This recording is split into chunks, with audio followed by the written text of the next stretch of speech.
तिकडे धुळ्यात मात्र पावसानं दांडी मारली। जिल्ह्यात उकाडा वाढलाय, तापमानाचा पारा 38 अंशांवर पोहोचलाय।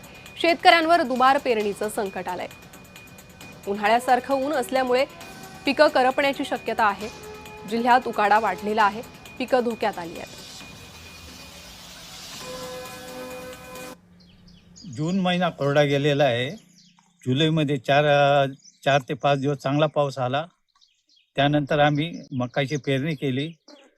5 जून नंतर पाऊस उडून गेलेला आहे आणि तापमान खूप वाढलेलं आहे। त्यामुळे उगवलेलं पीक जळून जाण्याची भीती आहे आणि पुढं 4-5 दिवसात जर नाही आला ते पिकं जळायला सुरुवात होऊन जाईल। जून महिना पूर्ण कोरडा गेला। आता जुलैमध्ये पाणी चालू झाला होता, 2-3 दिवस आला। पेरणी केली, पेरणीनं उगवलं नंतर आता परत पाणी गायब झाला।